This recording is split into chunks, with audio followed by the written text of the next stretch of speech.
right now. Should have the match underway very soon. Alrighty, there we have MMA looking quite intense right now, probably warming up for the time being.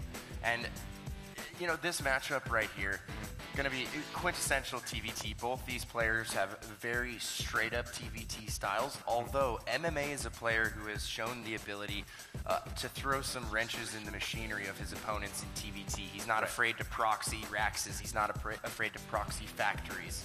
And he'll rush his opponents in a TVT, whereas most players like to play a long, calculated, drawn-out war with tanks.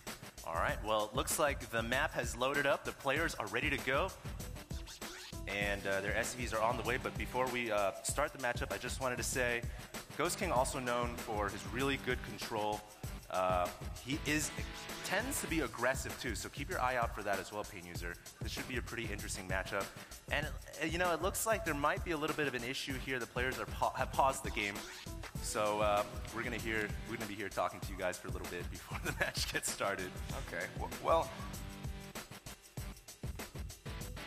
All right, well, guys, we also wanted to go ahead and take this opportunity to plug our sponsor, our main sponsor, AMD. If you guys get a shot, make sure to check out the AMD booth back there. They've got some pretty cool setups. And if you guys have a chance, also check out the EA Sports Bar downstairs. I heard that they're playing Madden, which is really, really cool. And getting back now to StarCraft 2, it looks like the match has finally started. So here we go. And the map is Atlantis Spaceship. And down in the bottom left-hand corner, we do have one of the best Terran players right now, considered to be the quote-unquote son of Boxer. Give it up for MMA.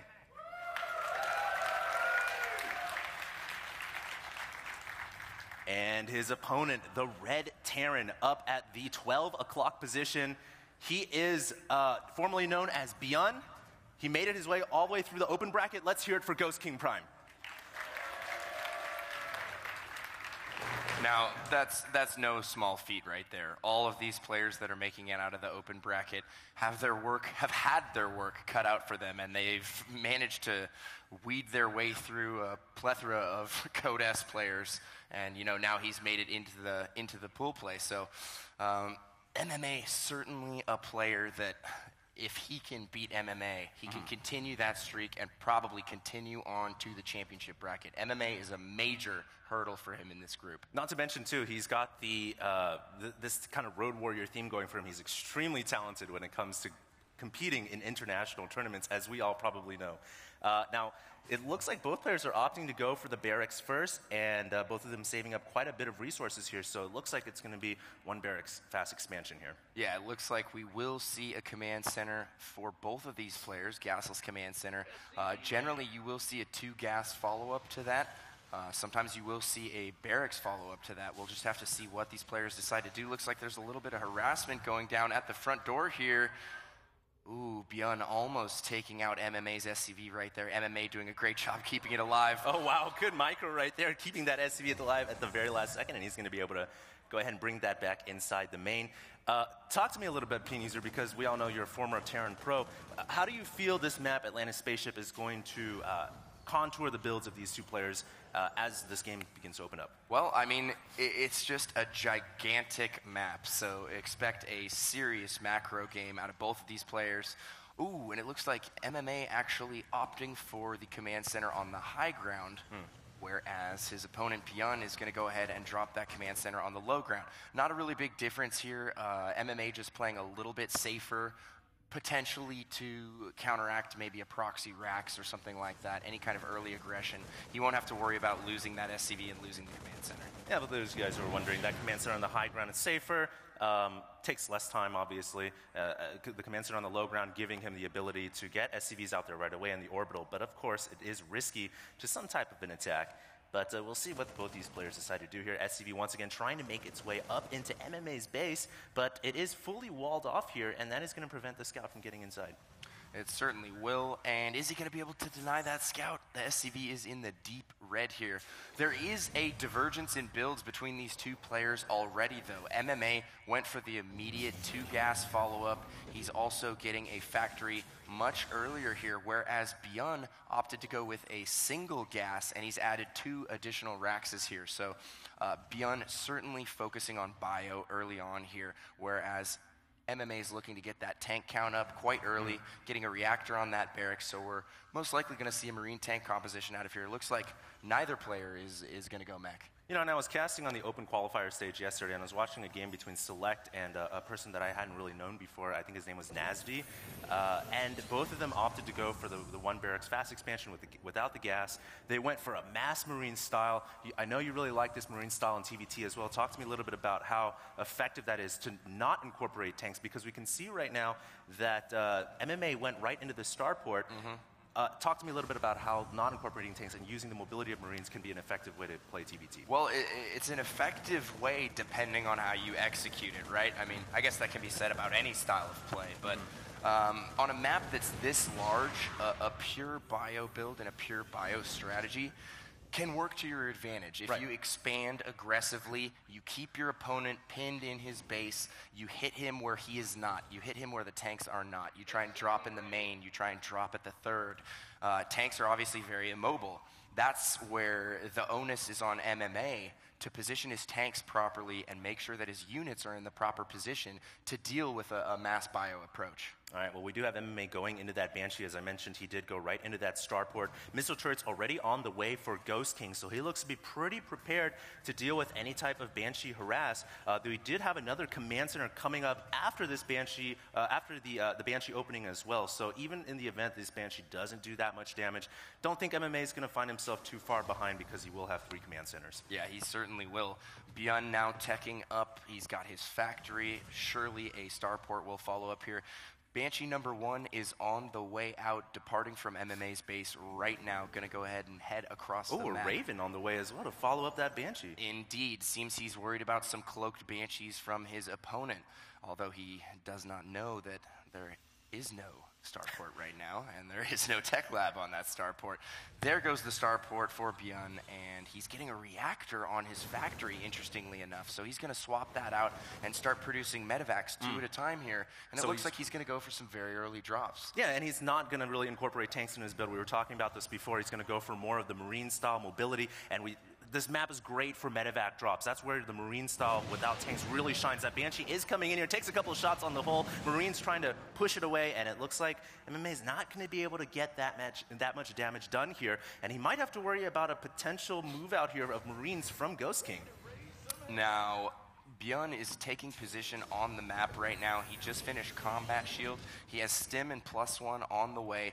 Just swapped out that reactor onto the starport, so he's going to be producing medevacs 2 at a time now.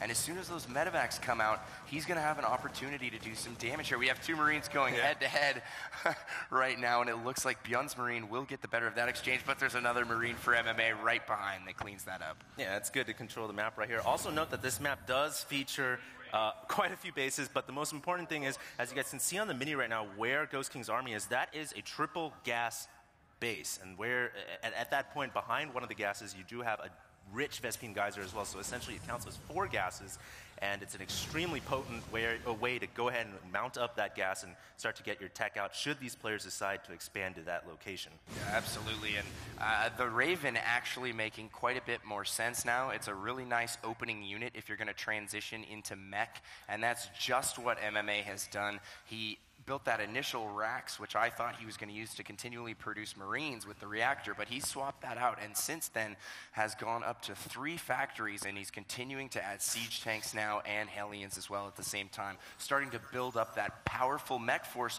But the thing that Bjorn doesn't even realize here is that MMA took this third so early on, and he still has not scouted it. He is unaware of that third base, and that is just paying dividends for MMA right now. He He is getting so far ahead. MMA is just going with a mass mech build right now, man. He's adding 2 more factories. He's going to have +1 weapons finishing up somewhat soon, and he's going to have a huge mech army moving out for his side. Not really focusing that much on the bio. Don't think I even saw him research stim or combat shields or anything like that. He also has a medevac going to the top left here. We talked about this. This map is very easy to get drops into the main due to the airspace, the vacant airspace at the top left and the bottom right.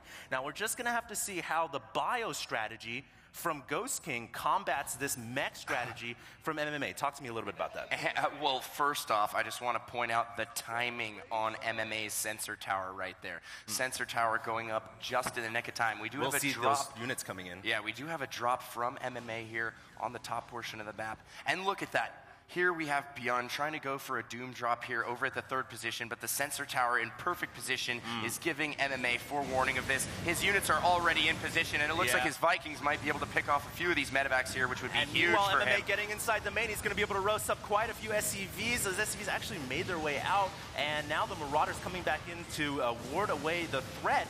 It looks like GhostKing is going to deal with that pretty easily. Don't think he lost too many workers there. Good job. Now, MMA is playing beautifully right now. He is executing his build flawlessly. He's also doing a bit of damage to Beyond in the form of economy with those Blue Flame Hellion drops. He's keeping his base maintained and on lockdown. He hasn't sustained any damage. He has sensor towers in the proper places. Yeah. He's playing very solid. He's looking phenomenal right now. He's playing very solid. And really, Bjorn isn't able to find any holes in his defense. And when you're going up against mech, you have to do some damage. And here we have MMA catching him in the midfield. Yeah, MMA is just looking so good right now. That early orbital that he got at the 3rd just set him so far ahead of GhostKing. I thought GhostKing for sure was going to make something happen. I was waiting, and it never really happened. He moved out, he got caught by the sensor towers. Now his troops also trying to combat obviously a superior army here, and GhostKing is just going to have to fall back into that bunker at the 3rd, try to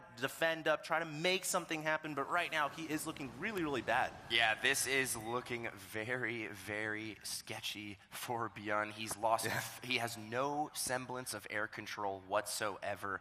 MMA has total air dominance. He has that Banshee, and keep in mind, the Raven's such an excellent unit for dealing with Marauders, and Marauders are really for the point defense drone. Yeah, that's Bjorn's bread and butter right now. So those point defense drones are going to make a huge difference in the next major conflict.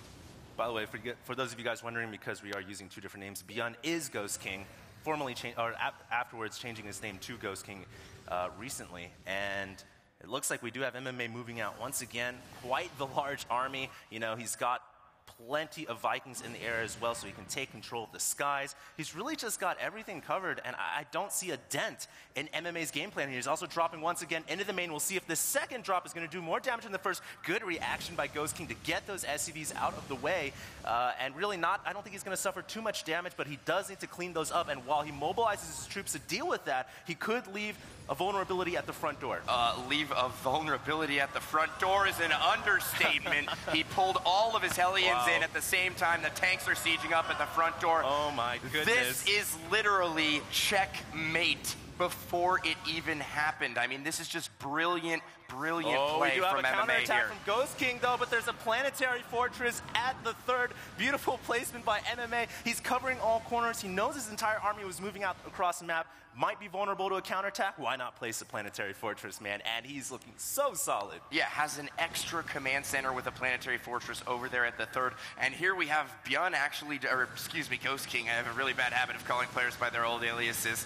We have him trying to go for a Doom drop here on the tanks, coming in from behind, dropping one at a time. He's going to be able to drop a couple of the tanks that are at the perimeter, but most of his army now has been dropped down, and he won't have the ability to get them on the tanks, so the tanks still have the ability to range them. They're going to be able to pound them to the dust.